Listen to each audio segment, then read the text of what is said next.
আসসালামু আলাইকুম, শুভ সকাল। সবাই কেমন আছেন? আরও একটি নতুন ব্লগ ভিডিও দেখার জন্য সবাইকে ওয়েলকাম।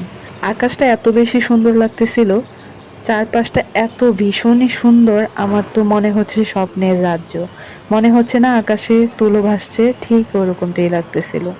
যাই হোক, সকাল তো শুরু হয়ে গেল, আরও একটি নতুন দিন, দিনের শুরু। আজকের ব্লগ ভিডিওতে থাকছে সকাল থেকে আমার কাজের সমস্ত রুটিন। আজকে হলো শুক্রবার, আর শুক্রবার দিন সকাল থেকে সন্ধ্যা পর্যন্ত, মানে রাত পর্যন্ত আমার বাসায় আমি চেষ্টা করি সবার জন্য স্পেশাল কিছু রান্না বান্না করতে। শুক্রবার ছাড়া আসলেই আমাদের সবার একসঙ্গে নাস্তা করা হয়ে ওঠে না, এই জন্য শুক্রবার দিন সকালটা আমরা একটু স্পেশাল রান্না বান্না করি। যেমন অনেক সময় তো বোয়া ভাত, কোনোদিন খিচুড়ি, অথবা কোনোদিন রুটির সঙ্গে মাংস, এটা সেটা অনেক কিছু রান্না হয়। আজকের নাস্তায় বুটের ডাল রান্না করতেছি, একেবারে দোকানের স্টাইলে। আর আমার হাতের এই স্টাইলের রান্নাটা, মানে বুটের ডালটা খুবই পছন্দ করে আমার বাচ্চা থেকে ধরে বাসার প্রত্যেকেই। এই জন্য আমি মাঝে মধ্যে এই রান্নাটা করেই থাকি। তো দেখা যায় সময় থাকলেই করা হয়, না হলে কিন্তু করতে পারি না। রাতে আমি ডালটা ভিজিয়ে রাখছিলাম, বুটের ডাল কিন্তু হইতে অনেক সময় লাগে, তাই আমি রাতে ভিজিয়ে রাখছিলাম। তো ডালটা চুলায় বসিয়ে দিয়ে আমি এদিকে আমার হাতের কাজ ছিল কিছু, এগুলো সেরে নিচ্ছি। সিঙ্কের সবকিছু থালাবাটি পরিষ্কার করে এক গ্লাস ঠান্ডা পানি খেয়ে নিলাম।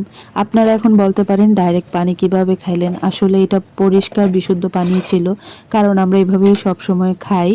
আর এই ফ্ল্যাটে আসার পর থেকে দেখলাম এই বিল্ডিং এর প্রত্যেকটা ফ্ল্যাটে সবাই এভাবেই খায়। এদিকে আমি আটা করে নিচ্ছি, আটাটা করে তারপরে আবার একটু ঠান্ডা হতে রেখে দেব। আমার বাচ্চাও এর মধ্যে সাউন্ড করতেছে, শুনতেছিলাম। আমি খুব চেষ্টা করতেছিলাম রুটিটা যেন আমার ছেলে ওঠার আগে আমি সবগুলা বানাই ফেলতে পারি, কারণ ও যদি উঠে যায় একবার, তারপরে আমার রুটি বানাইতে অনেক টাইম লেগে যাবে, আর খুবই ডিস্টার্ব করবে, আটা ফেলে নষ্ট করবে, অনেক নোংরা করবে।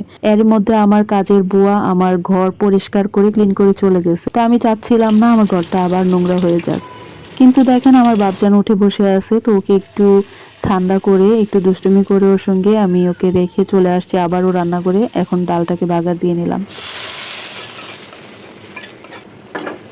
এই তো ডালটা প্রায় শেষের দিকে, আরো একটা কাজ কিন্তু বাকি আছে, বলতে পারেন কি এটা। এখন হচ্ছে ডালটাকে ঘুটার পালা। একটু ঘুটে দিলে ডালটার থিকনেসটা অনেক সুন্দর আসে, একটু মাখো মাখো হবে, রুটি পরোটা সবকিছুর সঙ্গে খেতে পারবেন, দারুণ লাগবে। এবার আমি একটু পাঁচফোড়ন মশলা দিয়ে দিলাম, তার সঙ্গে একটু ম্যাগি মশলা, আরও কিছু মশলা অ্যাড করে তারপরে একটু নেড়ে চেড়ে তারপরে চুলাটা অফ করে দিচ্ছি। তো তারপর রুটি বানাতে আবার চলে আসলাম। আটা তো করেই রাখছিলাম, এটা এখন ঠান্ডা হয়ে গেছে। এর মধ্যে এসে দেখি ওনারা বাপ ছেলে সব ঘুমাচ্ছে, এদিকে আমার ছেলে একা জেগে ওর বাবার সাথে অনেক দুষ্টুমি করতেছে। রুমে এসেই দেখি রুমটা ভাবসা গন্ধ আসতেছে, জানালা বন্ধ হয়ে থাকার কারণে। এবার জানালাটাকে খুলে দিলাম, আর এত পরিমাণে বাতাস আসতেছে, ফ্যানেরই দরকার হয় না। দেখেন এদিকে আমি কাজ করতে করতে মরতেছি, আর আমার জামাই নাক ডেকে পাশেই ঘুমাচ্ছে, একেই বলে হাউস ওয়াইফ। তো আমাদের মতো হাউস ওয়াইফ যারা আছেন তারাই আমার কষ্টটা বুঝবেন। এটা আমি কষ্টও নেই না অ্যাকচুয়ালি, আসলে এটা আমাদের কাজ, আমাদের দায়িত্ব। এখন যদি আমিও ছুটি কাটাইতে চাই ওর সাথে জুড়ি ধরে, তাহলে কিন্তু আর কারোর নাস্তা খাওয়া হয়ে উঠবে না। হয়তো বা বাহির থেকে নাস্তা কিনে এনে খেতে পারবো, কিন্তু এটা কিন্তু স্বাস্থ্যকর হবে না। আর যেহেতু আজকে বাসায় সবাই আসি, তো সবার জন্য তো এটুকু করাই যায়, তাই না? তো আর এই দেখেন সকালবেলা আমি কিন্তু পরিষ্কার করে রাখছি রান্নাঘর, তারপরেও দেখেন মনে হয় না যে আমি আজকে রান্নাঘরে হাতই দিইনি, অথচ আপনারাই সাক্ষী। সকালবেলা আমি পরিষ্কার করে রান্নাঘর, তারপরে আমি চুলায় আগুন দিলাম, তারপরে দেখেন রান্নাঘরটা ময়লা হয়ে গেছে এরই মধ্যেই। তো একটা রুটি বানিয়ে কোনো রকম তাড়াতাড়ি চলে আসছি। এই রুটিটাকে বাটার দিয়ে ভেজে আমার ছেলের জন্য নিয়ে যাচ্ছি, কারণ ও উঠেই আগে প্রথমে বলছে আম্মু খিদা লাগছে, মানে ও লাগছে বলতে পারে না, আম্মু খিদা লাগছে বলে। তো যাই হোক, আমার ছেলেকে ডাল ভাজি আজকে খাওয়াবো। চাইলে আমি এখানে কিন্তু একটা ডিম পোচ করে ওকে খাওয়াইতে পারতাম, কিন্তু আমি আজকে ওকে সকালে ডিম দিব না নাস্তায়। প্রতিদিন তো ডিম, তারপরে দুধ, তারপরে হচ্ছে ভাজি, এটা সেটা দিয়ে খাবার খাওয়াই।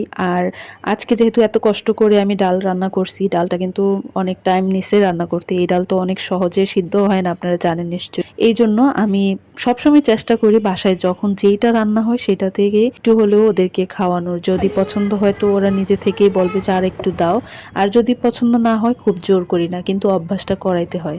এই তো এটা হচ্ছে ব্যাপার। আর ডিম যে খাওয়াবো না তেমন না, ডিম একটা ওদের প্রতিদিনের জন্য অবশ্যই দরকার, প্রয়োজন।